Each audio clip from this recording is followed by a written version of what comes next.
I've taught firearm safety about 18, 19 years, and it's extremely important to the general public as a whole. I do it because I enjoy it. There's no pay for it. It's just something I feel I need to do. I surely have seen people injured.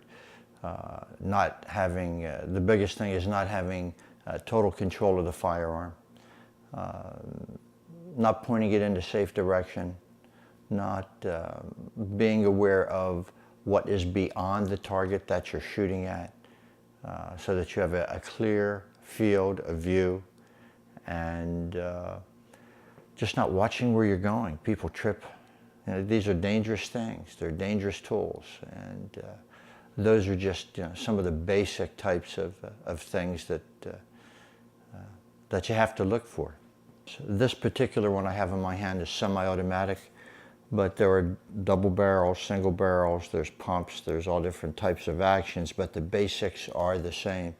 Make sure that the action is clear and that the barrel is clear. Make sure the safety is on before you load it. And once it is loaded, keep the safety on and the muzzle, the business end of the firearm, in a safe direction. Those are the biggest things. This particular firearm is plugged so that you can only put 3 shells into it. Now it's closed. You have to consider it loaded, even though we know it isn't. We have to consider it loaded.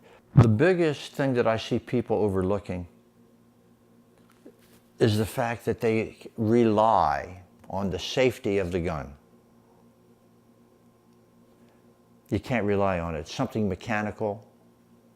I'd say in most cases it does work, and it will work. It's the way it's designed. However, it's just a mechanical device that can fail. So even though you have it on, most important thing is to keep it pointed in a safe direction. Don't leave it over your shoulder to where if you pivot to talk to someone, you're swinging it into somebody's view, if you will. Yes, I have seen a gun blow up. As a matter of fact, I'm now holding one in my hand that I witnessed. A gentleman and I were hunting.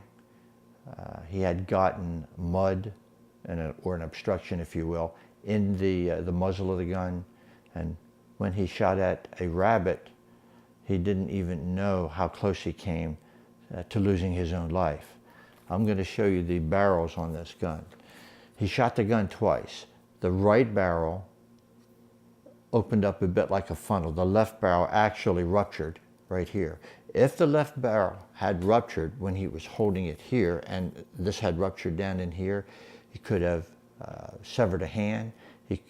And nobody was injured. Nobody in the hunting party got any steel in their body, and he didn't even know that it was broken until he looked.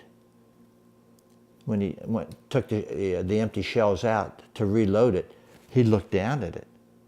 He said, "Look what happened to my gun." I said, "Well, he's lucky. That was his lucky day." This happened many times. People in moving vehicles have been shot by accident. Other hunters have been shot by accident. Sometimes they shoot the wrong species of game that is out of season, or they hit someone's home. So you got to be really careful. It's a big responsibility.